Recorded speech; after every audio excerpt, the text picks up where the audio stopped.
আসসালামু আলাইকুম সুধী দর্শক সবাইকে স্বাগত জানাচ্ছি প্যানভিশন টেলিভিশনের নিয়মিত আয়োজন আইন জিজ্ঞাসা অনুষ্ঠানে। আজকে আমরা কথা বলবো আইনের খুবই গুরুত্বপূর্ণ কয়েকটি বিষয় নিয়ে, গুম, গণহত্যা ও মানবতা বিরোধী অপরাধ। এ বিষয়ে কথা বলার জন্য আজকে আমাদের স্টুডিওতে রয়েছেন বাংলাদেশ সুপ্রিম কোর্টের বিজ্ঞ আইনজীবী, বিশিষ্ট মানবাধিকার কর্মী ব্যারিস্টার মীর আহমদ বিন কাশেম, ব্যারিস্টার আরমান। আমরা আজকে তাকে অতিথি হিসেবে পেয়েছি। দর্শক, আপনার প্রশ্ন করার জন্য স্ক্রিনে থাকা যে নাম্বার রয়েছে সেই নাম্বারে ফোন দিয়ে এই সংক্রান্ত বিষয়ে আপনার যে কোনো প্রশ্ন করে আমাদের সাথে সংযুক্ত হতে পারবেন এবং আশা করছি অতিথির কাছ থেকে আপনার সংশ্লিষ্ট প্রশ্নের উত্তরটি পাবেন। তাহলে আর দেরি না করে চলুন আজকে পরিচিত হই আজকের অতিথির সাথে, যিনি ব্যারিস্টার আরমান নামেই বেশিরভাগ পরিচিত। জনাব আরমান, আসসালামু আলাইকুম। ওয়ালাইকুম আসসালাম রহমতুল্লাহ বারাকাতুহু। প্যানভিশনকে ধন্যবাদ আমাকে আমন্ত্রণ জানানোর জন্য। কেমন আছেন আপনি? আলহামদুলিল্লাহ আলহামদুলিল্লাহ। আমাদের যদিও আমি এখনো চিকিৎসাধীন রয়েছি, কিন্তু আবার মুক্ত বাতাসে চলাফেরা করতে পারছি, এটাই আমার জন্য চিন্তার অতীত ছিল। সেই দিক যদি আমি চিন্তা করি, আলহামদুলিল্লাহ আলহামদুলিল্লাহ, আল্লাহ সর্বশক্তিমান। এবং সেই কোরআনে সে আয়াতটা বারবার মনে পড়ছে, কুলিল্লাহুম্মা মালিকাল মুলকি তু'তিল মুলকা মান তাশাউ ওয়া তানজিউল মুলকা মিম্মান তাশাউ ওয়া তু'ইজ্জু মান তাশাউ ওয়া তুযিল্লু মান তাশাউ বিয়াদিল খায়র। আল্লাহ যাকে খুশি ক্ষমতা নেওয়া বসান, যাকে খুশি ক্ষমতা কেড়ে নেন, যাকে সম্মানিত করেন তাকে অসম্মানিত করেন। কিছুদিন পূর্বেও আমাদের এই অবস্থা পরিবেশ কোনোদিন আল্লাহ আমাদেরকে আবার নিয়ে আসবেন, যে আমাদের চিন্তা উচিত ছিল। আলহামদুলিল্লাহ, আল্লাহ মহান। আমি এই পর্যন্ত বেশ কয়েকটি টকশো এখানে করেছি, বাট আমার কাছে আজকের যে অনুভূতিটা, আমি ব্যক্তিগতভাবে মনে হয় যে যদিও আমি সাধারণত আইনজীবীদের বা আইনবিদ যারা তাদেরই টকশো করে থাকি, বাট আজকে পার্সোনালি মনে হচ্ছে যে একই সাথে একজন আইনজীবী যিনি অসংখ্য ভিকটিমের জন্য আইনি সেবা দিয়ে থাকেন, আইনি লড়েন, বাট একই সাথে তিনিও নিজেও একজন ভিকটিম, এরকম একজন ব্যক্তির ইন্টারভিউ করছে আজকে। ইভেন আমি একটু ফেসবুকে পোস্ট করেছিলাম যে গোর থেকে ফিরে আসা, আমি আমার ভাষায় এভাবেই বলেছিলাম। তো সেই ব্যারিস্টার আরমানকে চোখের সামনে দেখছি এবং একই সাথে তার সাথে কথা বলছি। এটি আমার মনে হয় যে এটি নতুন বাংলাদেশের একটি উপহার। আলহামদুলিল্লাহ, নিঃসন্দেহে। তো আমরা একটু শুরু করতে চাই আপনার কাছ থেকে, আপনার এই আইন পেশায় আসার পেছনের গল্পটা আমরা একটু শুনতে চাই। প্রথমত আমি শৈশব থেকেই আমার কাছে সবসময় মনে হয়েছিল যে আমার মানুষের জন্য কিছু করা দরকার। আমার পিতা আমার মধ্যে এই অভাবী এবং অসহায়দের প্রতি আমার একটা কিছু করার মনোভাব আছে, সেটা আমার পিতা সর্বপ্রথম আমার ভিতর উনি উপলব্ধি করেন। আমি বেড়ে উঠেছি মিরপুরে। আপনারা সবাই জানেন যে মিরপুর লোকালয় হিসেবে শ্রমজীবী মানুষদের এলাকা। আমার আশেপাশে একটা বড় অংশ ছিল রিক্সাওয়ালা, গার্মেন্টস শ্রমিক, পরিবহন শ্রমিক। এই ক্যাটাগরি মানুষ আমার আশেপাশে আমি বড় হয়েছি। আমার বাসার খুব কাছেই একটি মিরপুরের অন্যতম বড় বস্তি ছিল। আলহামদুলিল্লাহ, যেহেতু আমার পিতা বেশ কিছু দাতব্য প্রতিষ্ঠানের সাথে সম্পৃক্ত ছিলেন, উনি প্রতিষ্ঠা করেছেন, ছোটকাল থেকে আমি দেখে এসেছি যে উনি বেশ কিছু জনকল্যাণমূলক কর্মকাণ্ডের সাথে জড়িত। আমি সেগুলোতে খুবই প্রয়োজন অনুভব করতাম যেসব কাজ করা দরকার। তো যখন আমার স্কুলের গণ্ডি পেরিয়ে আমাকে সিদ্ধান্ত নিতে হচ্ছে আমি কোন গ্রুপে যাব, সায়েন্সে যাব না আর্টসে যাব না গ্রুপে যাব, তখন আমার পিতা আমাকে বলেন যে তুমি মানুষকে যদি হেল্প করতে চাও তাহলে তাদের অধিকার ফিরিয়ে দেওয়ার মতো যে বড় কর্মকাণ্ড কিছু হতে পারে না। এটা একই সঙ্গে একটি পেশা এবং একই সঙ্গে একটি ইবাদত। তার এই দৃষ্টিভঙ্গিটাই আমাকে খুব আকর্ষিত করে, অনুপ্রাণিত করে, যে আমি যদি আইন পেশাকে বেছে নিই তাহলে আমি একই সঙ্গে আমার প্রফেশনাল ডেভেলপমেন্ট হবে, প্লাস একই সঙ্গে আমি অনেক বঞ্চিত মানুষদের তাদের অধিকার ফিরিয়ে দিতে পারবো। এই অনুপ্রেরণাতেই আমি আইন পেশাকে বেছে নিই।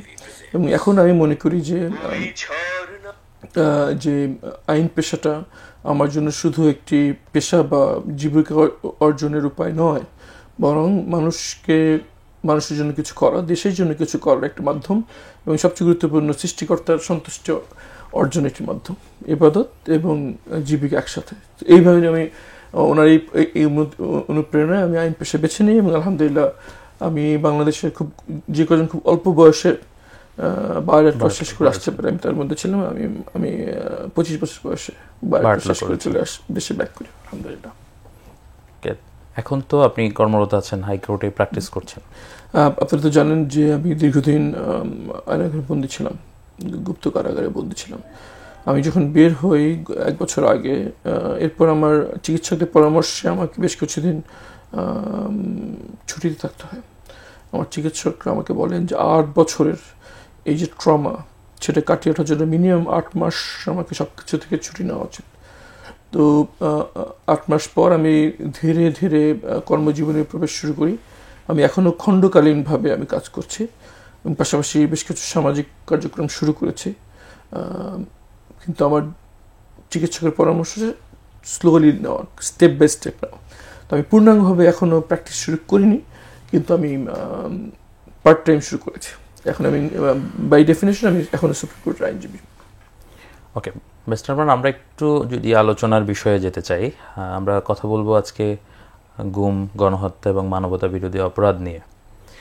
তো এই ব্যাপারে আমি একটু প্রথমেই ক্লারিফাই করতে চাই আপনার মাধ্যমে দর্শকদেরকে যে হত্যা এটা তো আমরা বুঝি মার্ডার, বাট গণহত্যা এই দুইটার মধ্যে আসলে তফাৎটা কোথায়? জি, ধন্যবাদ।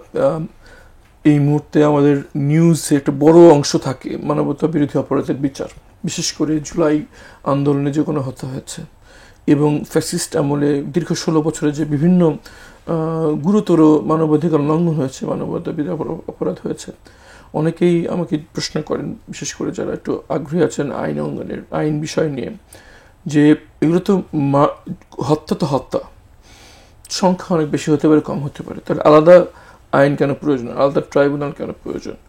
গুম তো গুম, অপহরণ করে নিয়ে আটকে রাখা, কিডন্যাপিং বা বাংলায় যে অপহরণ বলি, তাহলে আলাদা করে এটাকে সংজ্ঞায়িত করার কি প্রয়োজন? তো আমি এখান থেকে আমি খুব গুরুত্বপূর্ণ মনে করছি এই জিনিসটা আমাদের দর্শকদের জন্য।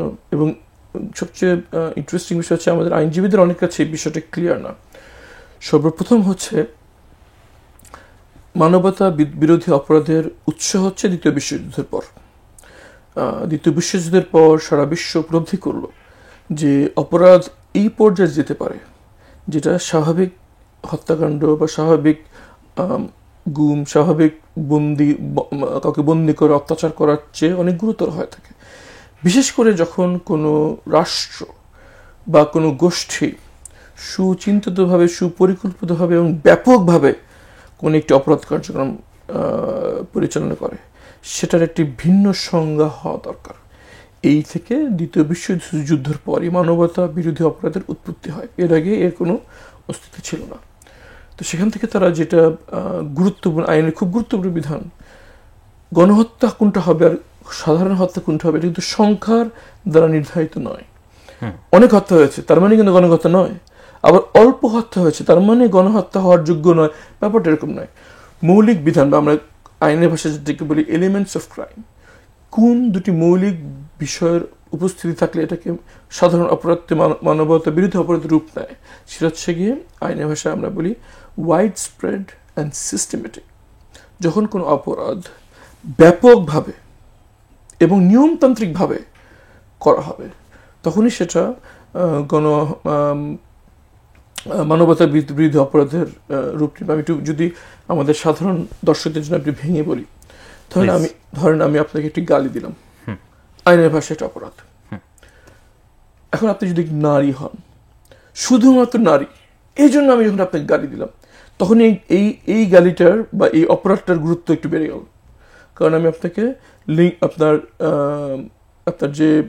যে নারী, এই জন্য আপনাকে গালি দিচ্ছি। এখানে বৈষম্যের একটা বিষয় চলে আসে, যে জন্য অপরাধটা জেন্ডার ডিসক্রিমিনেশন, এই জন্য বৈষম্য অ্যাঙ্গেলের কারণে এই অপরাধটা গুরুতর হয়ে গেল। এখন ধরেন আপনি দুইটি মাত্রা যোগ হলো এখানে। এক্স্যাক্টলি, একে হচ্ছে কি আমি আপনাকে গালি দিচ্ছি, দ্বিতীয়ত হচ্ছে আমি আপনাকে আপনার নারী হওয়ার জন্য আপনাকে গালি দিচ্ছি, মাত্রা বেড়ে গেল। এবার যদি দেখা যায় যে আমি আপনাকে গালি দিচ্ছি আপনার ধর্মের জন্য, আপনি এই ধর্মের, শুধুমাত্র এই জন্য আপনাকে গালি দিচ্ছি, তখন মাত্রাটা আরো 1 ডিগ্রি উপরে উঠে গেল। কিন্তু আমার যে কর্মকাণ্ড সেটা কিন্তু সেমই থাকছে, কিন্তু মোটিভ এবং সার্কামস্ট্যান্সের কারণে এর গুরুত্ব ধীরে ধীরে বেড়ে যায়, অপরাধের মাত্রা বেড়ে যায়, শাস্তির মাত্রা বেড়ে যায়। রাইট। ঠিক এভাবেই হচ্ছে এই গণহত্যা এবং গুমের বিষয়টা। হত্যাকাণ্ডের যেসব বিষয় থাকে, একজন হত্যা করা হলো, ঠিক এমনি একজন হত্যা হলেও এটা গণহত্যার মধ্যে পড়তে পারে, যদি এটা দেখা যায় এই হত্যাটা শুধু এখানেই নয়, যারা হত্যা করেছে তারা ব্যাপকভাবে এবং সুপরিকল্পিত, সুনিয়ন্ত্রিত, যেটাকে আমরা বলি সিস্টেমেটিক্যালি হত্যাটা হয়েছে, তখন ওই একটা হত্যা গণহত্যা হিসেবে গৃহীত হতে পারে। আমরা জুলাই বিপ্লবে কি দেখেছি? সরকারের সর্বোচ্চ জায়গা থেকে সিদ্ধান্ত নিয়েছে তারা লিথাল ফোর্স অ্যাপ্লাই করবে, তারা সরাসরি হত্যা করার জন্য গুলি করবে। এবং সেটার সিদ্ধান্ত অনুযায়ী সারা দেশে, জেলায় জেলায়, শহরে শহরে police, arm police battalion, RAB এবং এক পর্যায়ে সেনাবাহিনী সাধারণ নিরস্ত্র ছাত্রছাত্রীর উপর গুলি বর্ষণ করে। এই যে ধরেন, আমি যদি কথা বলি, ধরেন রংপুর শহর, অনেক হত্যাকাণ্ড হয়েছে, কিন্তু সেখানে যদি একজন হত্যা হতো, কিন্তু এটা প্রমাণ করা সম্ভব যে এই হত্যাটা সারা দেশের যে পরিকল্পনা সেটার অংশ, এবং এই সারা দেশে ঠিক এভাবেই অনেক হত্যা হয়েছে, তখন ওই রংপুরের একজন হত্যাটাও গণহত্যা হিসেবে গৃহীত, আইনের দৃষ্টিতে সেটা গণহত্যার আওতাধীন পড়বে আর কি। এই জন্য এটা গুরুত্বপূর্ণ যে জুলাই বিপ্লবে তৎকালীন সরকার এবং তৎকালীন ক্ষমতাসীন দল সুপরিকল্পিতভাবে এবং ব্যাপকভাবে তারা সিদ্ধান্ত নিয়েছে তারা হত্যাকাণ্ড করবে, এবং সেটাকে সারা দেশব্যাপী এটাকে তারা প্রয়োগ করার সিদ্ধান্ত নিয়ে প্রয়োগ করেছে। এবং প্রয়োগের অংশ, আমি যদি আপনাকে একটু থামাই এখানে, যে একটা সিঙ্গেল মার্ডার, যদিও সেটা সিস্টেমেটিক হয়, তাহলে এটাকে আমরা জেনোসাইড বলবো? এরকম কোন আইনের এটাই সবচেয়ে ইন্টারেস্টিং বিধান। আমি এভাবে বলবো যে একটা, আমি যদি ওভার সিম্পলিফাই করার জন্য আমি উদাহরণের জন্য বলেছি, এটা আইনের সংজ্ঞার কিভাবে সংজ্ঞায়িত হয়। একটা হত্যা গণহত্যা সম্ভব যদি, আচ্ছা, আপনি সার্কামস্ট্যান্সের কথা বলেছেন, যদি এই হত্যাটা সারা দেশের হত্যাকাণ্ডের অংশ হিসেবে হয়েছে, রাইট, তার মানে সারা দেশে গণহত্যা হয়েছে, সে পরিকল্পিতভাবে এবং ব্যাপকভাবে হয়েছে, তার অংশ হিসেবে এই শহরে একজন মারা গিয়েছে, ওই হত্যাকাণ্ডের জন্য ওইটার সঙ্গে যারা চেইন অফ কমান্ডে যারা জড়িত তারা সবাই তাদের উপর এই দায় বর্তাবে। এখানে আমি যেটা বলেছিলাম যে এলিমেন্টস দুটা, সিস্টেমেটিক এবং ওয়াইড স্প্রেড, মানে সংখ্যা কোনো ফ্যাক্টর না, দুটো এলিমেন্ট যদি আমরা পাই আমরা সেটাকে মার্ডার না বলে জেনোসাইড বলবো। এক্স্যাক্টলি। এখন প্রশ্ন হচ্ছে যে জুলাই বিপ্লবের কথা আপনি বললেন, এই জুলাই বিপ্লবে কি আসলে জেনোসাইড হয়েছে? নিঃসন্দেহে। কেন মনে হচ্ছে? এটা আমি আইনজীবী হিসেবে, আমার শ্রদ্ধেয় সিনিয়র ব্যারিস্টার আব্দুর রাজ্জাক সাহেব আমাকে সবসময় বলেছেন, আইনজীবী কখনো রেফারেন্স ছাড়া কথা বলে না, দলিল ছাড়া কথা বলে না। জুলাই বিপ্লবে গণহত্যা হয়েছে কিনা এটা সবচেয়ে বড় দলিল হচ্ছে জাতিসংঘের একটি অনুসন্ধানী রিপোর্ট, যেখানে তারা কয়েক হাজার সাক্ষী, ভিকটিম এবং ভিকটিমদের আত্মীয় স্বজনদের ইন্টারভিউ নিয়ে তারা বিশ্বের এই বিষয়ে এক্সপার্টদের ওপিনিয়ন নিয়ে তারা একটি রিপোর্ট করেছেন। সেই রিপোর্টে তারা সুনির্দিষ্টভাবে এই কনক্লুশন দিয়েছেন যে জুলাই বিপ্লব দমন করার জন্য তৎকালীন ফ্যাসিবাদ সরকার যে প্রক্রিয়া নিয়েছিল সেটা, এবং যে হত্যাকাণ্ড হয়েছিল সেটা গণহত্যার আওতায় পড়ে। এটা হচ্ছে আমাদের বিশ্বের জাতিসংঘের উপরে তো এই মুহূর্তে আর কোনো অথরিটি নাই। তাদের এই রিপোর্টটি হচ্ছে সবচেয়ে কনক্লুসিভ প্রমাণ। আর দ্বিতীয় প্রমাণ হচ্ছে আমাদের, আমি তো এই সময় ছিলাম না, আমি গুম অবস্থা ছিলাম। এই সময় আমি বের হওয়ার পর আমি যত রিপোর্ট দেখেছি তাতে যে কেউ যারা এই সময় সমকালীন যারা উপস্থিত তারা সবাই এই স্বীকৃতি দেবেন যে এটা ব্যাপকভাবে হয়েছে, সারা দেশে হয়েছে এবং এটা নিয়মতান্ত্রিকভাবে হয়েছে। আমরা এখন শেখ হাসিনার বিচার চলছে ট্রাইব্যুনালে, সেখানে একাধিক টেলিফোন কনভারসেশন তারা প্রমাণ করেছে যে সরাসরি সেখানে। আমি এই প্রসঙ্গে আসবো, কিন্তু আমি যদি এটাকে এভাবে বলতে চাই যে আপনি যেটাকে নিয়মতান্ত্রিক হত্যা বলছেন, আমি যদি বলি যে এটা পরিবেশ পরিস্থিতি নিয়ন্ত্রণের জন্য, শান্তি শৃঙ্খলা বজায় রাখার জন্য, জনস্বার্থ, জনগণের নিরাপত্তা নিশ্চিত করার জন্য এই ব্যবস্থা নেওয়া হয়েছে। আমি এখানে বলতে চাই যে যদি তাদেরকে আন্দোলনে নামতে বাধা না দেওয়া হতো, এবং এর আগেও একাধিক শান্তিপূর্ণ ছাত্রদের যৌক্তিক দাবিকে রক্তক্ষয়ী force apply, lethal force apply করে দমন করা না হতো, তাহলে এই যে বিশৃঙ্খলা নেমে আসা, সেটা হতো কিনা আমার সন্দেহ। আর আমি এভাবে বলতে পারি যে সরকার যে কোনো বৈধ প্রতিবাদকে, আমি ফ্যাসিবাদের কথা বলছি, ফ্যাসিবাদ সরকার যখন ছিল, যে কোনো বৈধ প্রতিবাদকেই বিশৃঙ্খলা, রাষ্ট্রের আইন শৃঙ্খলার প্রতি হুমকি, এই হিসেবে চালানোর চেষ্টা করেছে। এটাকে বেস্ট ওয়ে ছিল ডায়ালগের মাধ্যমে, এবং তাদের যদি যৌক্তিক দাবি থাকতো সেটাকে তাদের সাথে আলোচনার মাধ্যমে অ্যাড্রেস করাটাই সবচাইতে যৌক্তিক বিষয় ছিল। কিন্তু সেটাকে তা না করে তারা ফোর্স অ্যাপ্লাই করে, তার শক্তি প্রয়োগ করে, বল প্রয়োগ করে তাদের এই কণ্ঠকে রোধ করার চেষ্টা করার মাধ্যমেই এটার বিস্ফোরণ ঘটেছে। কখন এটি বিশৃঙ্খলা আর কখন এটি গণদাবি, এটা প্রেক্ষাপট এবং ইতিহাস বলে দেয় আর কি। আমরা যদি এখন ইতিহাসের দিকে তাকাই, তাহলে জনগণের দাবি ছিল যে ফ্যাসিবাদের সময় যেভাবে বিচার বিভাগকে পঙ্গু করে রাখা হয়েছিল, যেভাবে মানুষের মৌলিক অধিকারকে খর্ব করা হয়েছিল, রাজনৈতিক অধিকার বা ইংলিশে যেটিকে আমরা বলি পলিটিক্যাল স্পেস যেভাবে সংকীর্ণ করে দেওয়া হয়েছিল, এই বহিঃপ্রকাশ ছিল জুলাই বিপ্লব। এবং বিপ্লব সবসময় এভাবেই হয়ে থাকে, যেভাবে আমরা হয়ে দেখে এসেছি। আমি যদি আরেকটু আপনার কাছ থেকে ক্লারিফাই হতে চাই যে জুলাই বিপ্লব জেনোসাইড ধরে নিলাম আমরা, যে এখানে একটা জেনোসাইড হয়েছে, এইরকম জেনোসাইড তো বাংলাদেশে আরো হয়েছে। আপনি যদি মানে আমরা শাপলা গণহত্যার কথা যেটা বলছি, বা পিলখানা ট্র্যাজেডির কথা যে বলছি, এগুলো কি গণহত্যা? আমি এটা আমার ব্যক্তিগত মতামত, আমি আবার ক্লিয়ারিফাই করছি, আমি লয়ার হিসেবে আমাকে রেফারেন্স লাগবে। এখনো শাপলা চত্বর নিয়ে কোনো নিরপেক্ষ তদন্ত রিপোর্ট এখনো বের হয়নি। বিডিআর হত্যাকাণ্ড নিয়ে তদন্ত চলছে, ওগুলোর পূর্ণাঙ্গ রিপোর্ট বের হওয়ার আগে আমার হাতে এই মুহূর্তে দলিল নাই। কিন্তু একজন পর্যবেক্ষক হিসেবে আমি মনে করি সেগুলোও গণহত্যার ভিতরে পড়ে। এবং আপনি জেনে থাকবেন যে এই দুইটা, বিশেষ করে শাপলা গণহত্যার বিষয় নিয়ে কিন্তু ট্রাইব্যুনালে ইতিমধ্যে কেস ফাইল হয়েছে, যে ভুক্তভোগীরা কেস দায়ের করেছে, এবং সেটা নিয়ে তদন্ত সংস্থা তদন্ত করছে। তার এখনো কোনো কনক্লুশন আসেনি। এই জন্য আমি যেটা বলছি যে আমার কাছে এই মুহূর্তে আমি জোর দাবি করতে পারছি না যে এটা গণহত্যাই হয়েছে, কিন্তু আমি একজন পর্যবেক্ষক হিসেবে, আইনের ছাত্র হিসেবে মনে করি সেগুলো গণহত্যার মধ্যে পড়ে। আরেকটা বিষয় আমি একটু আসতে চাই, আমি হত্যা এবং গণহত্যাটা ক্লিয়ার হতে পেরেছে আশা করছি দর্শক। তো আমরা ক্রাইম অ্যাগেনস্ট হিউম্যানিটি যেটা বলি, মানবতা বিরোধী অপরাধ, আপনার হয়তো ভালো মনে থাকবে আপনি সেই সময় লয়ার হিসেবে কাজ করছিলেন, যে মানে যুদ্ধ অপরাধ এবং মানবতা বিরোধী অপরাধ, এই দুইয়ের মধ্যে তফাৎটা কোথায়? ধন্যবাদ। এটা অনেক কনফিউজিং একটা সাবজেক্ট। সাধারণ মানুষ তো আছেই, আমাদের আইনজীবীদের ভিতরে ব্যাপক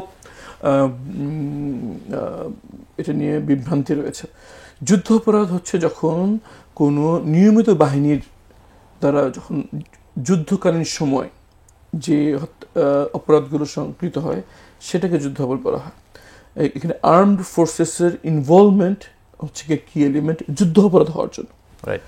এবং বিশ্বে যত জায়গায় যুদ্ধ অপরাধ হয়েছে তা মূলত দুই বাহিনীর সংঘর্ষের ভিতরে এই আন্তর্জাতিক স্বীকৃত যুদ্ধের আইন বা যুদ্ধের রীতিনীতি, যেটা জেনেভা কনভেনশনে একাধিকবার এটাকে স্বীকৃতি দেওয়া হয়েছে, বা আরও অনেক কনভেনশন রয়েছে, সেগুলোর লঙ্ঘন করে যে যুদ্ধকালীন যেসব অপরাধ করা হয় নিয়মিত বাহিনীর দ্বারা, সেটা হচ্ছে যুদ্ধ অপরাধ।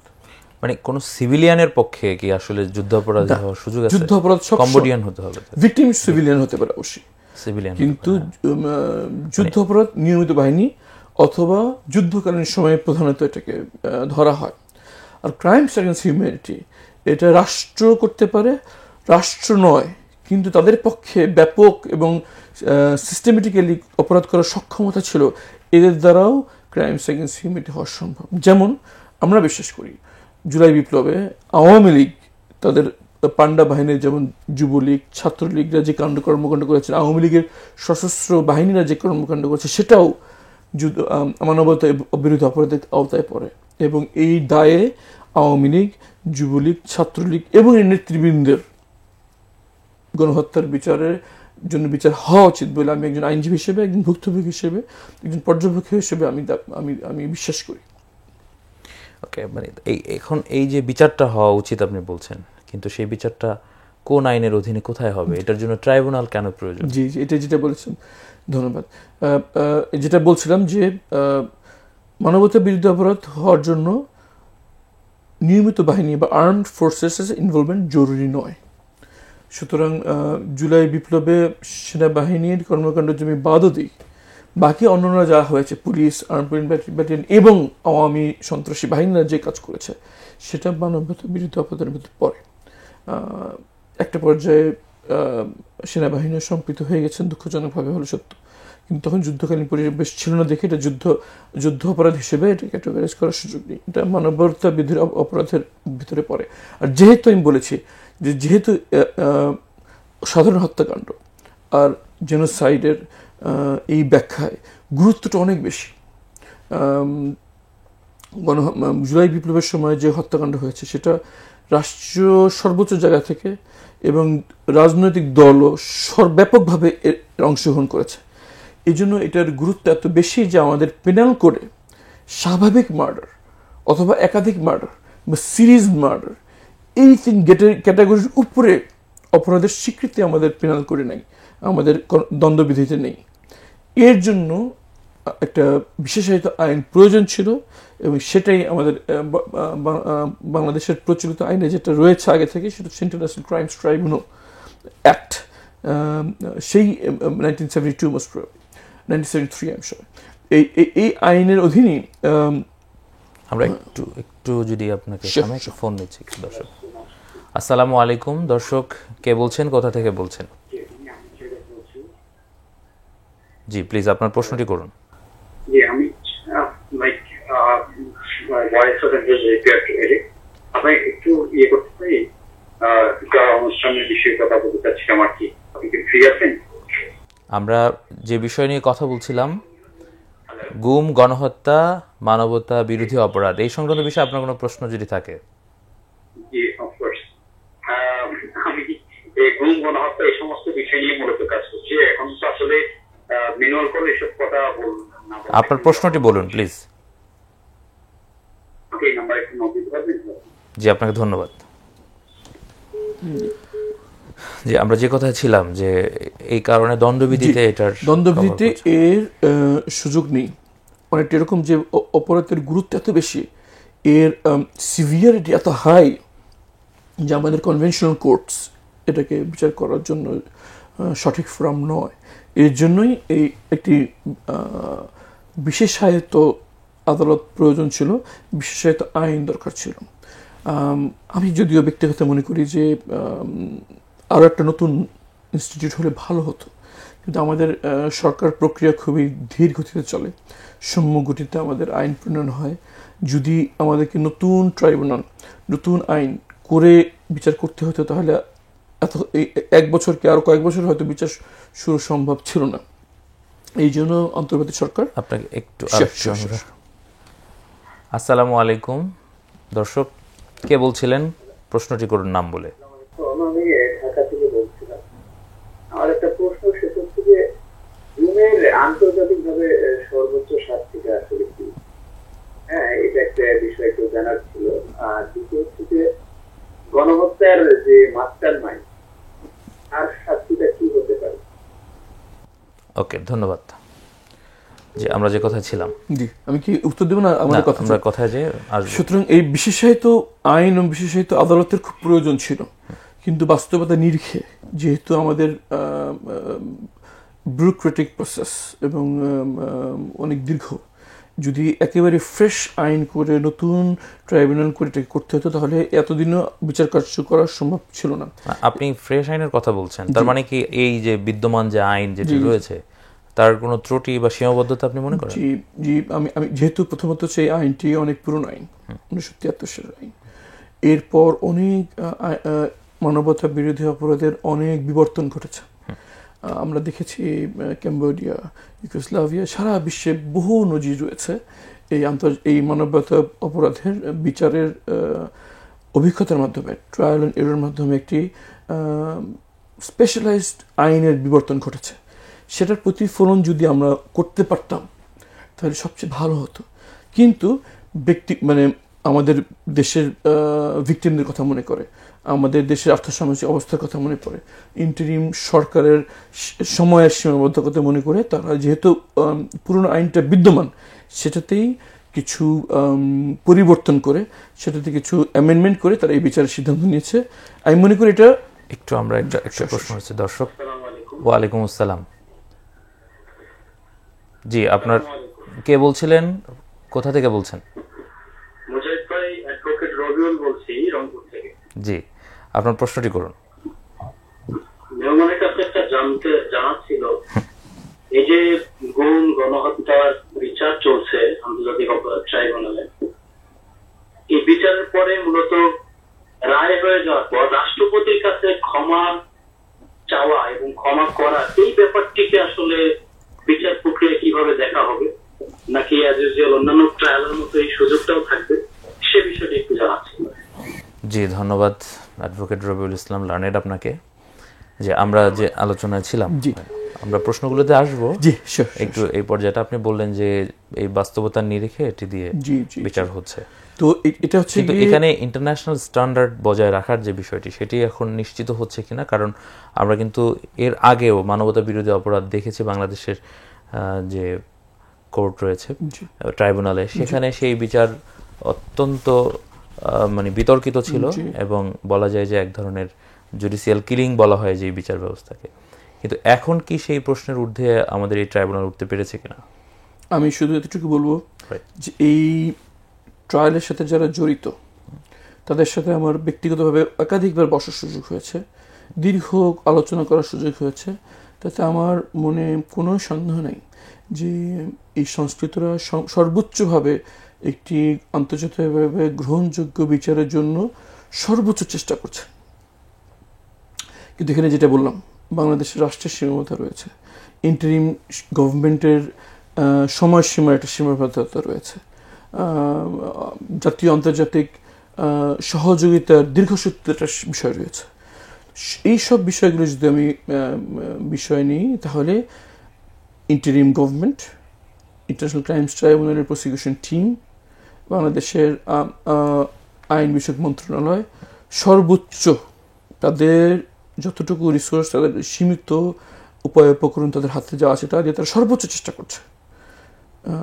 খুব ভালো হতো যদি তাদের কোনো সময়সীমা না থাকতো, ধীরে সুস্থে সময় নিয়ে, দরকার পড়লে আরেকটু সময় নিয়ে যদি করা যেত তাহলে সবচেয়ে ভালো হতো। কিন্তু আনফর্চুনেটলি আমরা দেখেছি যে রাজনৈতিক অঙ্গন থেকে ইন্টারিম গভর্নমেন্টকে দ্রুত কাজ শেষ করে নির্বাচন দিয়ে বের হয়ে যাওয়ার একটা চাপ তাদের উপর রয়েছে। পরবর্তী নির্বাচিত সরকার এটা কতটুকু সিনসিয়ার হবে এই নিয়ে জনমনে যথেষ্ট দ্বিধাদ্বন্দ্ব রয়েছে। সুতরাং পরবর্তী সরকার এটা করবে কি না, করলে কতটুকু করবে, এই যে অনিশ্চয়তা, সেটার চেয়ে এখন যেভাবে হচ্ছে এটা বেটার। মানে এখানে তো তাহলে একটা থেকে যাচ্ছে না, আপনি ধরেন রাজনৈতিক গোষ্ঠীগুলোর এক ধরনের প্রেশার, যে বিচার দ্রুত করার জন্য, দৃশ্যমান করার জন্য, এটার ফলে কি মানে আসামিরা কোনো ধরনের তাদের রাইট থেকে বঞ্চিত হচ্ছে কিনা?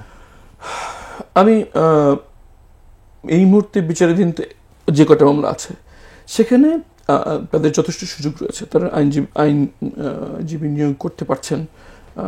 আইনের সুযোগ যতটুকু আমাদের সংবিধান এবং আমাদের দেশীয় এনভায়রনমেন্টের প্রয়োজন সেটা তারা করছে বলে আমি মনে করি। তারপরও আরেকটু সময় নিয়ে করতে পারলে আমি ব্যক্তিগত খুশি হতাম।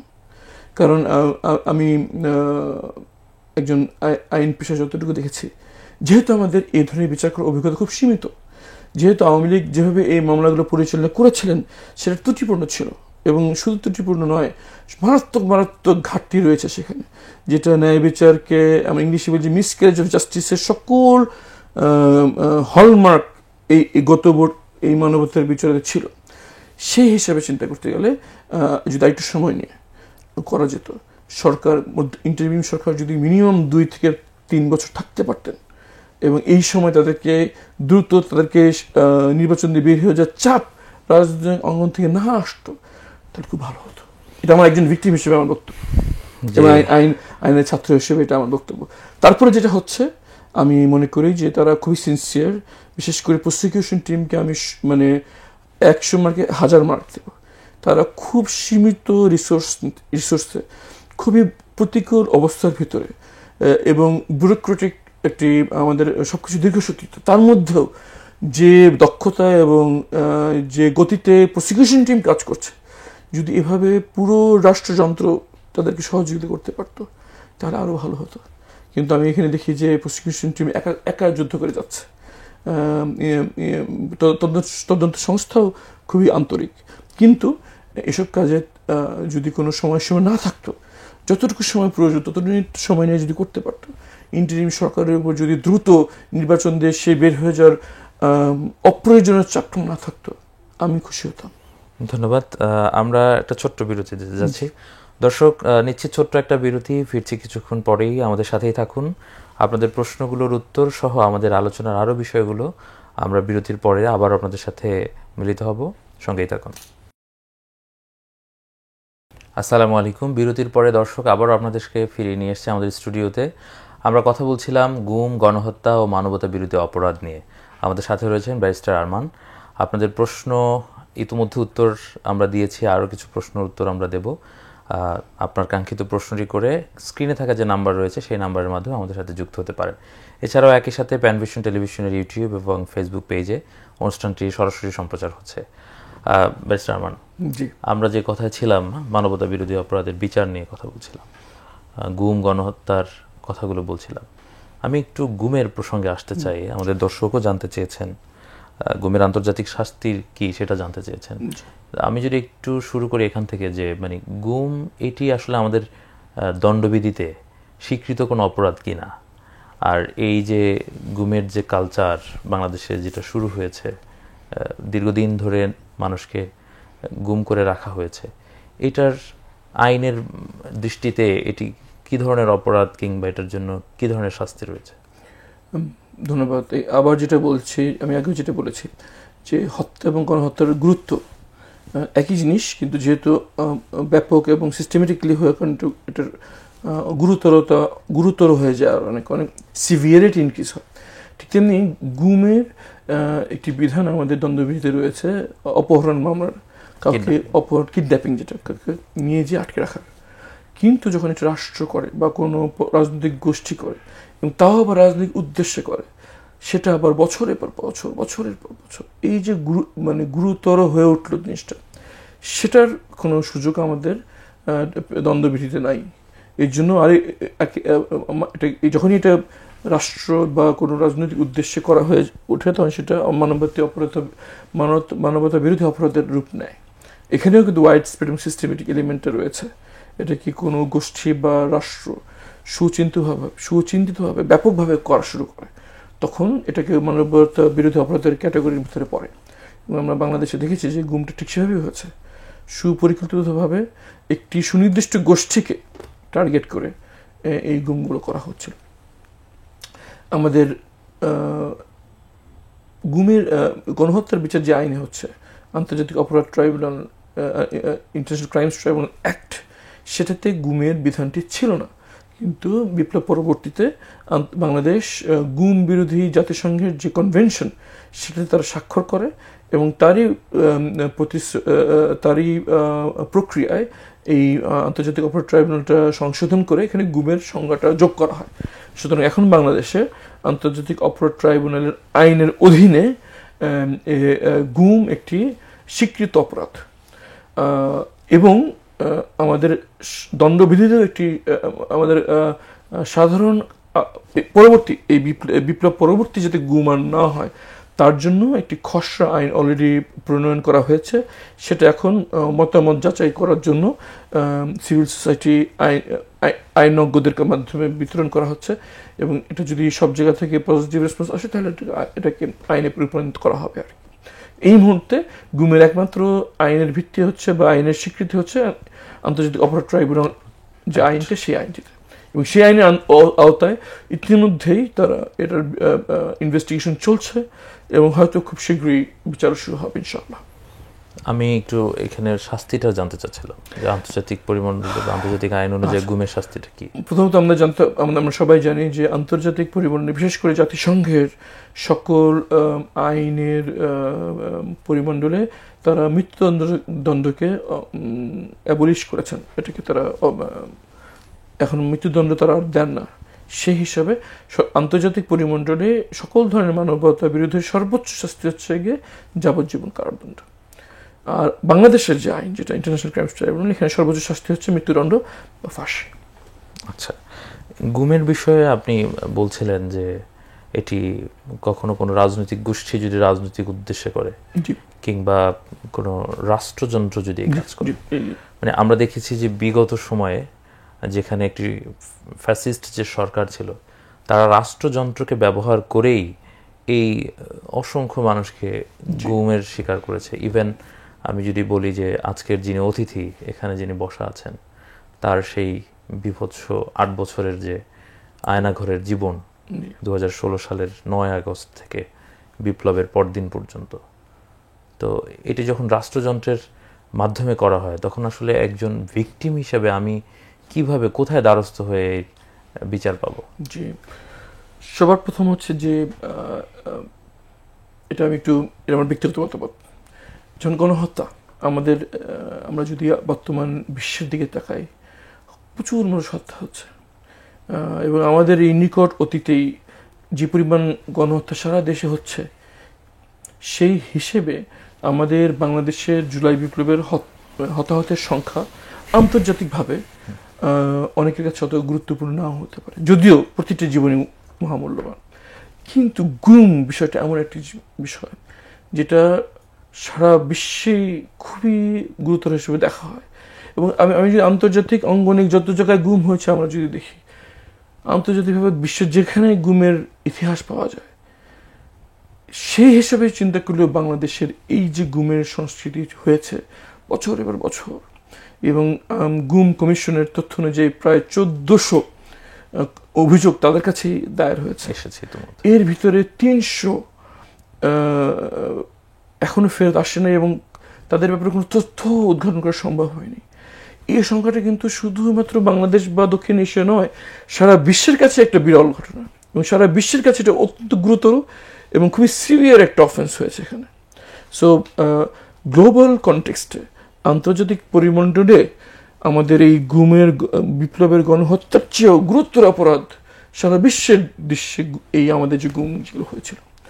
এখানে যে জন্য এটা আরও সিভিয়ার হয়ে যায় যে গুমের ভিকটিমদের মধ্যে রয়েছে রাজনৈতিক কর্মী, গুমের ভিকটিমদের রয়েছে সাংবাদিক, গুমের ভিকটিমদের রয়েছে গুরুত্বপূর্ণ ব্যক্তিবর্গ, সামরিক ব্যক্তিবর্গ, এবং সবচেয়ে আতঙ্কজনক বিষয় হচ্ছে সেখানে নারী ও শিশু রয়েছে যাদের গুম করা হয়েছিল, এবং এই নারী শিশুর মধ্যে এমন রয়েছে যাদেরকে আর খুঁজে পাওয়া যায়নি। এই দিক দিয়ে বাংলাদেশের গুমের যে ইতিহাস তৈরি হয়েছে সেটা শুধু নৃশংসতার দিক দিয়ে, ব্রুটালিটির দিক দিয়ে শুধু বাংলাদেশ নয়, সারা বিশ্বে নজিরবিহীন। এবং এই গুমের বিষয়ে আন্তর্জাতিক পরিমণ্ডলের বাংলাদেশের বিষয়ে আগ্রহটা অনেক বেশি, কারণ এই গুমটা গণহত্যার চেয়ে গুরুতর অপরাধ। একজন হত্যা হয়ে গেল, মারা গেল, তাদের জন্য একটা ইতি হলো, কিন্তু যাদের গুম হলো তাদের কোনো অন্ত নাই। তাদের মাসের পর মাস, বছরের পর বছর তাদের প্রিয়জনদেরকে এই আতঙ্কে থাকতে হচ্ছে তাদের প্রিয়জনটিকে বেঁচে আছে না মারা গেছে। পরিবারদের জন্য এই দিন, এই ক্ষণগুলো যেন যুগের মানে শতবর্ষের চেয়ে কঠিন, এবং এটার প্রভাব সার্বজনীন। আমরা যদি দেখি, এর জন্য বললাম যে গুমের প্রধান উদ্দেশ্য ছিল এমন একটি ভয়ের পরিস্থিতি সৃষ্টি করা যাতে তৎকালীন ফ্যাসিবাদের বিরুদ্ধে কথা বলার সাহস কেউ করতে না পারে। এবং এই ফ্যাসিবাদের যে 16 বছর তারা টিকতে পেরেছে, তার অন্যতম কারণ ছিল এই গুমের কারণে যে ভীতির সৃষ্টি হয়েছিল, দি অ্যাটমসফিয়ার অফ ফিয়ার। এই ওয়াইড স্প্রেড অ্যাটমসফিয়ার অফ ফিয়ারটাই এটার সুনির্দিষ্ট পরিকল্পনা ছিল। এটাই তাদের উদ্দেশ্য ছিল যে এই কিছু বিশিষ্ট ব্যক্তিকে যদি আমি গুম করি, বাকি সবাই ভয়ে কথা বলবে না।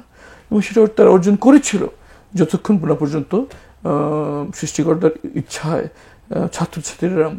ছাত্রছাত্রীদের মাধ্যমে একটি বিপ্লব হলো।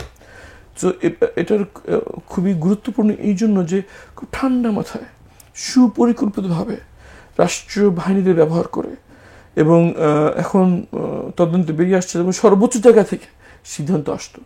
প্রাথমিকভাবে একদম সরকার প্রধান নিজে সিদ্ধান্ত দিতেন। এরপর যখন তারা দেখলেন যেটাকে তারা হজম করে ফেলছেন, তখন এটাকে ডেলিগেট করে দেওয়া হলো যে বাহিনী প্রধানরা গুম করার সিদ্ধান্ত নিতে পারত। এবং একটা পর্যায়ে আমরা সবাই জানি নারায়ণগঞ্জে যা হলো, যখন এটা এত ব্যাপক আকার ধারণ করলো, তখন ক্ষমতাসীন দলের অন্তর্কলহেও তারা এই গুম ব্যবহার করেছিল। নারায়ণগঞ্জে এক সরকার দলীয় লোক বাহিনীকে উৎকোচ এবং ঘুষ দিয়ে তাদের দলীয় রাজনৈতিক প্রতিপক্ষকে গুম করিয়েছিল। তাহলে চিন্তা করুন জিনিসটা কি পরিমাণ ব্যাপক হয়ে গিয়েছিল, যে একটি ইউনিটের প্রধান অনৈতিক স্বার্থ হাসিল করে সরকার দলীয় একজন নির্বাচিত প্রতিনিধিকে গুম করেছিল। যেহেতু তার সরকার দলীয় ছিল, তখন তার সেটা জনসম্মুখে এসেছিল। কিন্তু হাজারো এরকম গুম, যেহেতু তারা সরকারে ছিল না বা রাজনৈতিকভাবে বিরোধী দলে অবস্থান করেছিল, সেটা কোনোদিন জনসম্মুখে আসেনি বিপ্লব হওয়ার আগ পর্যন্ত।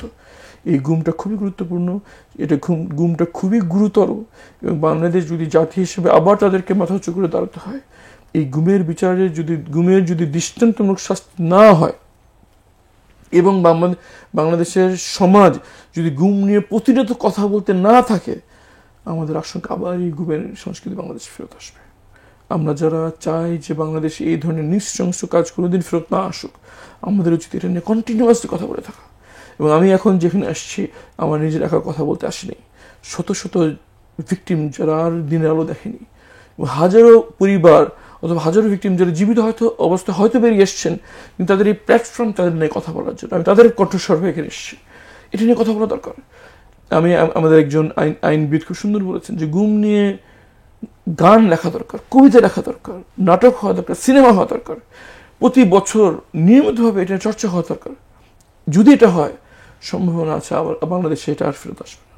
যদি এটা নীরব হয়ে যায়, যদি মনে করা হয় যে এটা পুরনো হয়ে গিয়েছে, তাহলে আশঙ্কা আবার সেই কালো দানব আবার বাংলাদেশে ফেরত চলে আসবে। তো আপনি যেটা বলতে চাচ্ছেন যে এটি একদিকে আইনি বিচার প্রক্রিয়া যেভাবে অপরাধীদের বিচার হওয়া দরকার, একই সাথে সামাজিক প্রতিরোধ, সাংস্কৃতিক প্রতিরোধের অংশ হিসেবে গুম নিয়ে আরো কাজ হওয়া দরকার। আপনি বলছিলেন যে মানে যেটা হত্যা হয়ে গেল সেটা তো জীবনটা ইতি হলো, কিন্তু গুম ইতি হয় না, আবার ফিরেও আসে না। আমার মনে আছে ইসলামী বিশ্ববিদ্যালয়ের দুজন ছাত্র গুম হয়েছে, ওয়ালিউল্লাহ এবং আল মুকাদ্দাস। আমার সুযোগ হয়েছে ওনার ফ্যামিলিদের সাথে কথা বলার। তো একটা প্রশ্ন ওনাদের কাছ থেকে আসতো যে মারা গেছে বা শহীদ হয়েছে, তার তো একটা কবর আছে, সেই জায়গায় তার বাবা মা দাঁড়ানোর সুযোগ পায়। বিশেষ করে আল মুকাদ্দাস ভাইয়ের মা বলতেন এটা, যে বাবা আমি কোথায় গিয়ে দাঁড়াবো, আমার ছেলেটা তো আজও আসলো না। ইভেন এটা আজকে বিপ্লব পরবর্তী সময় আমরা আসলে তাদেরকে ফিরে পেলাম না। এই যে ভয়াবহতা, ইলিয়াস আলীর গুম হয়েছে, ফিরে আসলো না আর। তো সেই জায়গা থেকে বাংলাদেশে যারা এই গুমের অভয়ারণ্য তৈরি করেছে, তাদের কি ধরনের শাস্তি হওয়া উচিত বলে আপনি মনে করেন? এবং আমি একটু এই কথাটি এজন্য বললাম, আপনি বলেছেন যে এটা একদম সরকার প্রধান থেকে নির্দেশ আসতো, পরবর্তীতে বাহিনী প্রধানরা এইটা ডেলিগেটেড হয়েছে এই কাজ করার জন্য। তো পুরো প্রক্রিয়ার সাথে আসলে যারা জড়িত, আপনি আয়নাঘরের নিজে ছিলেন, তো এদের কাউকেই তো বোধহয় মানে আসলে ছাড় দেওয়ার সুযোগ নাই, নাকি আপনি কি মনে করেন? মানে ছাড় দেওয়ার সুযোগ নাই, বরং এটা নিয়ে অনেক বেশি কথা বলা প্রয়োজন। আমি এবং এখানে আপনাদের মাধ্যমে কথা বলতে চাই যে গুমের গণহত্যার বিচার করতে গিয়ে এই বিচারের সাথে সংশ্লিষ্ট যারা, তারা যতটা তাদের বেগ পেতে হয়েছে, গুমের বিচার করতে গিয়ে তাদের হাজার গুণ বেশি বেগ পেতে হচ্ছে। এটা আমাদের দর্শকদের জন্য আমাকে বলতে হবে সত্য কথা। দেখুন, গুমের সাথে সংশ্লিষ্ট সন্দেহে প্রায় 57 জন উচ্চপদস্থ কর্মকর্তার বিরুদ্ধে বাংলাদেশ আন্তর্জাতিক অপরাধ ট্রাইব্যুনাল থেকে ওয়ারেন্ট ইস্যু করা হয়েছে। তাদের একজন এখন গ্রেফতার হয়নি। একমাত্র বিপ্লব পরবর্তী সময়ে জেনারেল জিয়া একমাত্র ব্যক্তি, আর আওয়ামী লীগ সরকার থাকতেই কর্নেল তারেক আরেকজন যাকে বরখাস্তকৃত, যাকে আগে গ্রেফতার করা হয়েছিল, এরা ছাড়া এই গুমের সাথে সম্পৃক্ত উচ্চপদস্থ সামরিক কর্মকর্তা 57 জন একজন এখনো গ্রেফতার হননি। আমি এতটুকুই বলা যথেষ্ট মনে করছি যে কি পরিমাণ বাধার সম্মুখীন এই বিচারে আমাদের সম্মুখীন হতে হচ্ছে। আমি নির্দ্বিধায় বলতে চাই যে যারা এই প্রক্রিয়ার সাথে সংশ্লিষ্ট ছিল তারা শুধু গ্রেফতার তো হনই নাই, বরং এদের একটি উল্লেখযোগ্য অংশ এখনো স্বপদে বহাল। জাতি হিসেবে আমাদের জন্য এটা মহা কলঙ্কজনক অধ্যায়। বিপ্লব হয়ে গিয়েছে, কিন্তু স্বৈরাচারের দোসরদের পদাঙ্ক ক্ষমতার বিভিন্ন অঙ্গনে এখনো বিচরণ করছে। এটা নিয়ে আমাদের ব্যাপকভাবে কথা বলা দরকার, এবং শুধু আমরা যারা ভিকটিম তারা নয়, মানবাধিকার কর্মী সবাইদের কথা বলা দরকার। দেশীয় আন্তর্জাতিক সবাইকে এটা নিয়ে বেশি বেশি করে প্রশ্ন করা দরকার যে কেন এখনো এই 57 কর্মকর্তা গ্রেফতার হল না। এবং খুব রিসেন্টলি নেত্র নিউজ একটি নিউজ করেছে, এই 57 জনের প্রায় 12 জন ওয়ারেন্ট ইস্যু হওয়ার পর দেশের বাইরে চালিয়ে গেছে। এই ব্যাপারে কেন এখনো কাউকে জবাবদিহি করা হচ্ছে না? এই ব্যাপারে ইন্টারিম গভর্নমেন্টের সরকার প্রধানকে জবাবদিহি করতে হবে। আমাদের সশস্ত্র মন্ত্রণালয়, ডিফেন্স মিনিস্ট্রিকে জবাবদিহি করতে হবে। আমি যদিও এটা অনেকে মনে করবেন এটা ঠিক না, কিন্তু এখানে আইন শৃঙ্খলা বাহিনী এবং সশস্ত্র বাহিনীর প্রধানদেরকে এর ব্যাপারে জবাবদিহি করতে হবে। কেন তারা এখনো গ্রেফতার হন না? এবং একজন ভিকটিম হিসেবে আমি এখনো আতঙ্কিত, যারা এই গুমের সাথে জড়িত তারা যদি গ্রেফতার না হয়, তারা যদি এখনো সরকারি উচ্চ পদ দখল করে বসে থাকেন, তাহলে আমরা যারা ভিকটিম আছে আমাদের জীবন নিরাপত্তা কোথায়? এই প্রশ্নের উত্তর এখনো পাওয়া যায়নি। আমি প্যানভিশনের মাধ্যমে আমাদের দর্শকদেরকে এবং সারা বিশ্বের বাংলাদেশি এবং মানবাধিকার কর্মীদেরকে এই বিষয়ে জবাব দিয়ে যাওয়ার জন্য সক্রিয় হওয়ার জন্য আহ্বান জানাচ্ছি। আমরা ধরে নিলাম তারা গ্রেপ্তার হলেন, বিচারও হলো, বিচারে তারা কনভিক্টেড হলেন, বাট এরপরে তাদের কি রাষ্ট্রপতির কাছে ক্ষমা চাওয়ার সুযোগ থাকবে? আমাদের একজন দর্শক জানতে চেয়েছিলেন। আমি এখানে আবার বলবো যে আমি একজন আইনজীবী এবং আইনের বিষয়ে আমাকে ভাবাবেগ বা আবেগের ঊর্ধ্বে হেঁটে আমাকে কথা বলতে হবে। এই বিচারটা গ্রহণযোগ্য হওয়ার জন্য ঠিক যেভাবে নিরপেক্ষ এবং অবাধভাবে বিচারটা হওয়া দরকার, ঠিক সেভাবে যাদের বিচার হচ্ছে তাদের অধিকার যেন ক্ষুণ্ণ না হয় সে ব্যাপারে খুবই সজাগ দৃষ্টি থাকা প্রয়োজন। সেই ক্ষেত্রে একজন আসামি যদি বিচারে তাকে সাজাপ্রাপ্ত হয়, বাংলাদেশের সংবিধান তাকে রাষ্ট্রপতির কাছে ক্ষমা প্রার্থনা করার সুযোগ রয়েছে, এবং এটাকে এই আইনেও এই সুযোগ রয়েছে, এবং এই সুযোগটাকে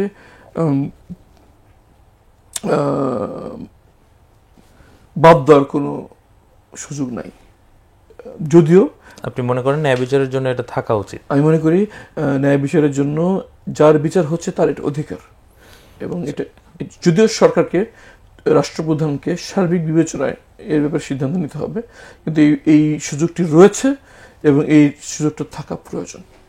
এখন বিচারটা কোন প্রক্রিয়া হবে? যেহেতু বাংলাদেশে গুমের বিচারের কোনো নজির নাই, আমরা জানি যে এই মুহূর্তে ট্রাইব্যুনালে যেহেতু এটাকে স্বীকৃতি দেওয়া হয়েছে, এই মুহূর্তে যদি আমি দেখি তাহলে এটার বিচার যদি হতেই হয় সেটা আন্তর্জাতিক অপরাধ ট্রাইব্যুনালই হতে হবে, এবং আন্তর্জাতিক অপরাধ ট্রাইব্যুনাল আইনেই অপরাধের যে বাংলাদেশের আইন সে আইনেই হতে হবে। এখানে একটি গুরুত্বপূর্ণ বিষয় আপনিও বলবেন একটু পর, সেটা হচ্ছে যে প্রশ্ন রয়ে গেল যে আমি একটু বললাম যে 12 জন কর্মকর্তা দেশের বাইরে চলে গিয়েছে, এবং মাস্টার মাইন্ড হিসেবে আমরা যাদেরকে চিনি তারা সবাই দেশের বাইরে। সেক্ষেত্রে কি করণীয়? এই ব্যাপারে আমি আমার ব্যক্তিগত মতামত বলছি।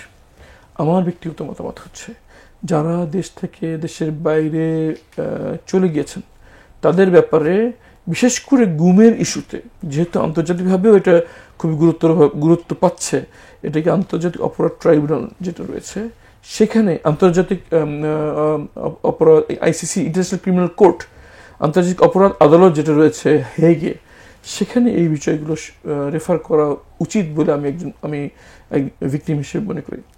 যদিও এখানে একটু জনসাধারণের জন্য এবং আইনজীবীদের জন্য এটা জানা থাকা প্রয়োজন, এই যে রোম স্ট্যাটিউট যার মাধ্যমে আন্তর্জাতিকভাবে বিচারের সুযোগ রয়েছে এবং ইন্টারন্যাশনাল ক্রিমিনাল কোড গঠন করা হয়েছে, সেই গঠন প্রক্রিয়ায় কিন্তু ভারত একটি সিগনেটরি নয়, তারা এর অংশ নয়। সুতরাং এর যদি আন্তর্জাতিক অপরাধ আদালত থেকে এদেরকে ওয়ারেন্ট ইস্যু করা হয়, তাহলে কিন্তু ভারত সেটা মানতে বাধ্য নয়।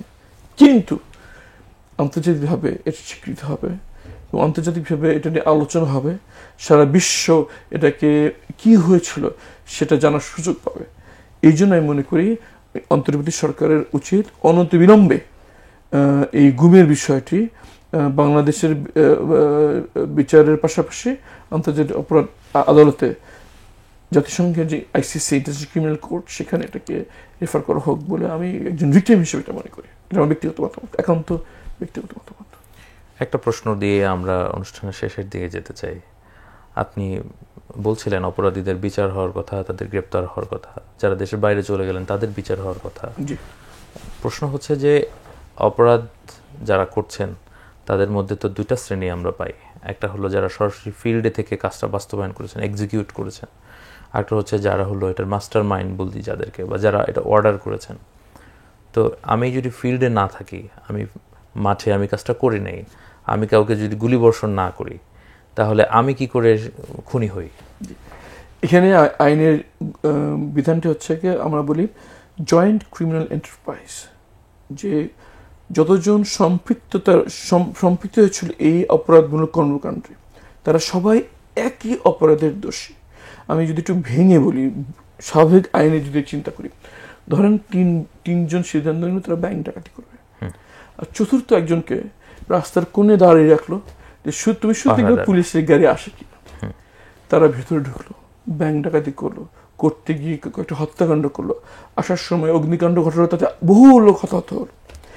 যে লোকটা শুধু রাস্তায় দাঁড়িয়ে শুধু দেখলো যে পুলিশ আসছে কিনা, সে কিন্তু ভিতরে যায় নাই, কাউকে একটি ফুলের টোকাও দেয়, কিন্তু তিনি পুরো প্রক্রিয়াকে সক্রিয়ভাবে সহযোগিতা করেছেন। আইনের দৃষ্টিতে এই লুটকারী, হত্যাকারী এবং যত ধরনের কর্মকাণ্ড হয়েছে সে সাথে সক্রিয়ভাবে যারা সম্পৃক্ত ছিল এবং যারা কোনো ধরনের সহযোগিতা করেছেন তারা ইকুয়ালি লায়াবল।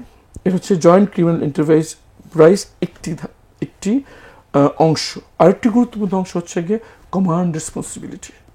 আমি যদি এমন কোনো পজিশনে থাকি যেখানে আমার নিচে অধীনস্থ কিছু ব্যক্তি রয়েছে, তাদের সকল কর্মকাণ্ডের ব্যাপারে আমি দায়ী থাকব। আমি যদি একটি বাহিনীর প্রধান হই, আমার অধীনস্থরা যদি গুরুতর অপরাধ করে, সে অপরাধে যদি প্রমাণিত হয় যেখানে সুপরিকল্পিতভাবে এবং ব্যাপকভাবে হয়েছে, তাহলে শুধুমাত্র আমি উচ্চতর পদে আছি, এর কারণে আমি তাদের অপরাধের সাথে দায়ভার আমার উপর আসে। এটা আন্তর্জাতিক আইনে এটাকে বলা হয় কমান্ড রেসপন্সিবিলিটি।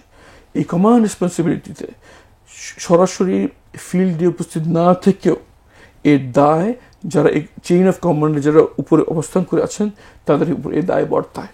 এই কমান্ড রেসপন্সিবিলিটি এবং জয়েন্ট ক্রিমিনাল এন্টারপ্রাইজের মাধ্যমে সকল উচ্চপদস্থ কর্মকর্তা, বিশেষ করে বাহিনী প্রধান, ইউনিট প্রধান এবং স্বরাষ্ট্রমন্ত্রী বা সংশ্লিষ্ট মন্ত্রণালয়ের প্রধান এবং সরকার প্রধান, এরা সবাই ইকুয়ালি দায়ী, ঠিক সেই লোকটার মতো যে লোকটি গুলি চালিয়েছে। সুতরাং এই দৃষ্টিতে কমান্ড রেসপন্সিবিলিটি এবং জয়েন্ট ক্রিমিনাল এন্টারপ্রাইজের অধীনে প্রত্যেকটি গুরুত্বপূর্ণ পদে আসীন তৎকালীন সরকার এবং রাজনৈতিক পদধারী ব্যক্তি ইকুয়ালি লায়াবল। এবং এই ক্ষেত্রে আমি বলতে পারি প্রমাণ সহ অলরেডি আদালতে প্রমাণ এসছে যে প্রধানমন্ত্রী নিজে নির্দেশ দিচ্ছেন, কিন্তু যাদের ব্যাপারে সুনির্দিষ্ট প্রমাণ নাই কিন্তু তারা এমন পদাধিকারী ছিলেন যারা তাদের কমান্ড ছিল ফিল্ডের উপর, তারা সবাই এই একই দোষী। প্রধানমন্ত্রী সরকার প্রধান হিসেবে এবং রাজনৈতিক গুরুত্বপূর্ণ আসীন তৎকালীন আওয়ামী লীগের গুরুত্ব পদে যারা আসীন ছিলেন, তারাও তাদের কর্মী বাহিনীর সশস্ত্র উপস্থিতির এবং তার দ্বারা করা হত্যাকাণ্ড এবং যত ধরনের মানবতা বিরুদ্ধে অপরাধ হয়েছে তার ব্যাপারে ইকুয়ালি দায়ী।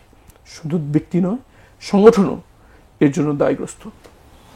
আপনি দুইটা বিষয় বললেন, আমি আরেকটু যদি বাড়িয়ে বলি বা জানতে চাই আর কি, যে এখানে গভর্নমেন্টের যে পার্টগুলো এই কর্মকাণ্ডের সাথে সম্পৃক্ত ছিল তাদের কথা বললেন, রাজনৈতিক দলের যারা এটাকে প্রশ্রয় দিয়েছে, এখন যেটা বলা হয় যে ফ্যাসিস্টের দোসর, জি অর্থাৎ সেই তার এই কার্যক্রমকে যারা আসলে এক ধরনের লিগ্যাসি দিয়ে এসেছে, তো এই ব্যাপারে তারাও কি আসলে এইটার দায়বদ্ধ হবে? এবং আমি প্যারালালি যদি আরো একটু জানতে চাই যে একটা দেশের অন্যতম একটা অর্গান হচ্ছে যে মিডিয়া, জি আমরা তখন দেখেছি যে মানে সাংবাদিক যারা ছিলেন কিংবা মিডিয়া হাউসগুলো যারা ছিলেন তাদের দুইটা সিনোডি দেখেছি আমরা। জি তো এদের দায়বদ্ধতা কি? যেমন একজন সাংবাদিক তিনি কিন্তু আমি যেহেতু কোর্টে প্র্যাকটিস করি, ঢাকা বাড়ি, তো আমরা দেখেছি যে কোর্টে যখন তাদেরকে নিয়ে আসা হয়, তো একজন সাংবাদিক তার বক্তব্য হচ্ছে যে আমার বিরুদ্ধে মার্ডার অভিযোগ আনা হয়েছে, আমি আসলে কোথায় খুন করেছি?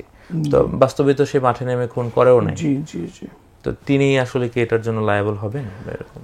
আমি সুনির্দিষ্ট কোনো মতামত করবো না। যেমন আপনি সাংবাদিকদের কথা বলেছেন, ওই মামলার ওই অভিযোগটা যথাযথ হয়েছিল কিনা এই ব্যাপারে আমার কোনো ব্যক্তিগত গবেষণা নেই, এই জন্য আমি ওই ব্যাপারে মতামত করতে পারছি না। তবে বিভিন্ন ব্যক্তি যারা আমরা যদি বিভিন্ন দেশে দেশে ঘটে যাওয়া মানবতা বিরোধী অপরাধের বিভিন্ন প্রিভিয়াস মামলাগুলো আমরা দেখি, তাহলে এই ধরনের কর্মকাণ্ডে যারা সহযোগিতা করেছেন, যারা পরিবেশ সৃষ্টি করেছেন, গণহত্যার পরিবেশ সৃষ্টি করেছেন, গুমকে ছোট করে খাটো করে দেখানোর পরিবেশ সৃষ্টি করেছেন, যে এই ধরনের মানবতা অপরাধ হিসেবে স্বীকৃতি যাতে না পায় তার জন্য তাদের উপর অবশ্যই দায় আসে। কিন্তু এখানে খুব সাবধানতা অবলম্বন করতে হবে। আইনের একটা বিধান রয়েছে যে একজন অপরাধী ছাড় পেয়ে যাওয়া মানা যায়, কিন্তু কোনো নিরপরাধ ব্যক্তি যেন শাস্তি না পায়। It's better then a criminal works free, কিন্তু ইনোসেন্ট যেন কোনোভাবে দোষী সাব্যস্ত না হয়। আমি এই জন্য বলছি, আমি একজন আইনজীবী, আমি এই জন্য বলছি আন্তর্জাতিকভাবে যতটুকু পড়াশোনা এবং দেখার সুযোগ হয়েছে, সেখানে যারা সক্রিয়ভাবে অংশগ্রহণ করেন এবার কমন রেসপন্সিবিলিটি তারা পড়ে না, জয়েন্ট ক্রিমিনাল এন্টারপ্রাইজের আওতায় তারা নয়, কিন্তু তাদের একটি কন্ট্রিবিউশন অবশ্যই রয়েছে। তাদের ব্যাপারে খুবই সাবধানতা অবলম্বন করা প্রয়োজন। আমাদের মনে রাখতে হবে সমাজ হিসেবে আমরা যেন বিশৃঙ্খলা বা ক্যাওসের মধ্যে না পড়ে যাই। যদিও আমি জানি আমার এই মন্তব্য অনেকে পছন্দ করবেন না, বিশেষ করে যাদের প্রিয়জন হারিয়েছেন, বিশেষ করে যারা ক্ষতিগ্রস্ত। আমি নিজে একজন ভিকটিম, কিন্তু আমি বলি যে আমি চাই না আমার বিচারে এমন কোনো লোককে সম্পৃক্ত করা হোক যিনি নিরপরাধ। দরকার পড়লে একজন খুনি বা একজন অপরাধ কম বিচার করা হোক, তারপর নিরপরাধ যেন বিচারের আওতায় না আসে, হয়রানির শিকার না হয়। তো তারপরও যারা করেছে তারা দায় মুক্ত নন। আমাদেরকে সামাজিকভাবে এটাকে বলে যেতে হবে যে এই ধরনের কর্মকাণ্ড যারা করেছেন তারা সরাসরি তাদেরকে আমি মামলা আনতে না পারলেও তাদের ব্যাপারে সামাজিকভাবে তাদেরকে চিহ্নিত করা এবং এই ধরনের কাজ নিয়ে সমালোচনা করা এবং সম্ভব হলে সামাজিকভাবে তাদেরকে বয়কট করা, এই ধরনের কর্মকাণ্ডের মধ্যে ফোকাস করা জরুরি বলে মনে করি। এবং যদি করা না হয়, তারা আবার ফ্যাসিবাদকে ফেরত আসার ক্ষেত্র তৈরি করার চেষ্টা করতে পারে, এবং আমরা দেখছি অলরেডি করছে। অলরেডি অনেকে আছে যারা বলার চেষ্টা করে যে আগে ভালো ছিলাম। আবার আমরা দেখছি ছোটোখাটো অন্তর্বর্তী সরকারের ছোটোখাটো ভুলকে অনেক বড় করে দেখানো হচ্ছে, যেটা আমি মনে করি যে আপনার যে কথা বললেন ফ্যাসিবাদের ইনডিরেক্টলি সাপোর্টে যাচ্ছে এই কর্মকাণ্ডগুলো, এগুলোকে সামাজিকভাবে প্রতিহত করা উচিত বলে আমি মনে করি, আইন আদালতের মাধ্যমে নয়। যদিও তারা নিরাপদ বলা সম্ভব নয়, তারা যদি এই কাজ না করতো ফ্যাসিবাদ এত দীর্ঘ সময় ক্ষমতা থাকতে পারতো না। মিস্টার আরমান, আমরা একদম অনুষ্ঠানের শেষে চলে এসেছি। দর্শকদের উদ্দেশ্যে যদি আপনার শেষ কোনো কথা থাকে 1 মিনিটে জাস্ট। আমি শুধু একটু বলতে চাই যে বিপ্লবের 1 বছর পার হয়ে গেছে, এখনো শত শত পরিবার জানতে পারেনি তাদের প্রিয় মানুষটিকে যে গুম করা হয়েছিল সে কি জীবিত না মৃত। এখনো শত শত মা শুধু এতটুকু জানতে চায় তার সন্তানকে যদি হত্যা করা হয় লাশটি কোথায় ফেলা হয়েছে। এই উত্তর তারা কোনোদিন পাবে কিনা সন্দেহ। মায়ের ডাকে বিভিন্ন অনুষ্ঠানে আমি এখনো যখন যাই, সন্তান হারানোর মাদের চোখের পানি এই জাতির বুকে একটি ক্ষত হয়ে চিরদিন থেকে যাবে। আমি আমার মায়ের বুকে ফেরত এসেছি। আমার 2 কন্যা সন্তানকে আমি বুকে জড়িয়ে ধরেছি, কিন্তু যখন সুমনের মেয়েদের দিকে তাকাই, সুমনের মায়ের কান্না আমি দেখি, তখন আমি নিজেকে গিল্টি ফিল হয় ভিতরে, যে তাদের এই কষ্টকে আমি কোনোদিন বুঝতে পারবো, রাষ্ট্র কোনোদিন বুঝতে পারবে। আমি বলতে চাই শুধু এতটুকু, জাতি হিসেবে আমরা যেন এই কলঙ্ককে ভুলে না যাই, স্মরণে রাখি, চর্চার ভেতরে রাখি, এবং এই তাদেরকে প্রিয়জনকে আমরা কোনোদিন ফেরত দিতে পারবো না, কিন্তু অন্তত তাদের জীবনযাপন যেন সহজ হয়, তাদেরকে অন্তত যেন অর্থনৈতিকভাবে কোনো কষ্ট করতে না হয়। এই ব্যাপারে রাষ্ট্র এবং সমাজে যারা বিত্তশালী রয়েছেন তার দৃষ্টি আকর্ষণ করছে। এই গুমের মাধ্যমে সৃষ্ট ক্ষত আমাদের জাতির একটি কলঙ্কজনক অধ্যায় হিসেবে থেকে যাবে শতাব্দী পর শতাব্দী। আমি এই অনুষ্ঠানের মাধ্যমে আহ্বান জানাচ্ছি আমাদের দর্শকদেরকে, আহ্বান জানাচ্ছি সমাজে বিত্তশালী ব্যক্তি যারা আছে তাদেরকে, এবং সবচেয়ে গুরুত্বপূর্ণ অন্তর্বর্তী সরকারে যারা আছেন, এই গুম ভিকটিমদেরকে যেন আর কোনোদিন অর্থনৈতিক দিক দিয়ে কোনো দুশ্চিন্তা করতে না হয়, এই ব্যাপারে কোনো পদক্ষেপ না হোক। দ্বিতীয়ত, এটি রাষ্ট্রীয়ভাবে প্রতি বছর যেন এটাকে চর্চার ভিতরে রাখা হয়, দিবস পালন করা হয়, গুম যারা ফিরে আসেন তাদের নাম যেন সবসময় স্মরণে থাকে, এই ব্যাপারে যেন আমরা উদ্যোগ গ্রহণ করি। এতটুকু দায়িত্ব জাতি হিসেবে সেই তাদের প্রতি আমাদের রয়েছে, এবং আমি একজন ভিকটিম হিসেবে যতদিন আল্লাহ আমাকে জীবিত রেখেছেন আমি কাজ করে যাবো, ইনশাআল্লাহ কথা বলে যাব। আল্লাহ যেন আমাকে তৌফিক আমাকে দান করুন, আমাকে আমার পরিবারকে নিরাপত্তা দিন আল্লাহ, নিরাপত্তা, এবং আমি হায়াত মালিক আল্লাহ। তারপরেও আমি আল্লাহর কাছে এবং সবার কাছে দোয়া চাচ্ছি এই কাজে যেন আমরা নিরাপদভাবে কাজটি করতে পারি। এখনও যখন অপ্রত্যাশিত একটি কলিং বেল বাজে আমার ঘরে, আমি এখনও ভয় পাই, কারণ যারা আমাকে গুম করেছে তারা এখন সম্পদে বহাল। এই ভীতিকর পরিস্থিতি 1 বছর পর বিরাজ করছে, দুঃখজনক। এটা নিয়ে আমাদের কথা বলা দরকার, এটা নিয়ে আমাদের কাজ করা দরকার, এবং কথা বলে যাওয়া দরকার, জেনারেশন টু জেনারেশন এই চর্চাটা থাকা দরকার। হয়তো তাহলে আমরা এই অভিশাপ আর কোনদিন ফিরে আসা থেকে বিরত রাখতে পারবো এই জাতিকে, ইনশাআল্লাহ। ধন্যবাদ ব্যারিস্টার আনোয়ার আমাদেরকে সময় দেওয়ার জন্য। প্রিয় দর্শক, আমরা অনুষ্ঠান শেষ করব। দীর্ঘ সময় কথা হলো, আপনাদের প্রশ্নের উত্তরগুলো আশা করি আপনারা পেয়েছেন। আমরা নতুন বাংলাদেশে প্রত্যাশা থাকবে এটি, আর কোনো গুম নয়, আর কোনো খুন নয়, নয় কোনো গণহত্যা কিংবা মানবতা বিরোধী অপরাধ। পরবর্তীতে দেখা হবে অন্য কোনো বিষয় নিয়ে, অন্য কোনো অতিথির সাথে। সেই পর্যন্ত সবাই ভালো থাকুন, প্যানভিশনের সাথেই থাকুন। আসসালামু আলাইকুম।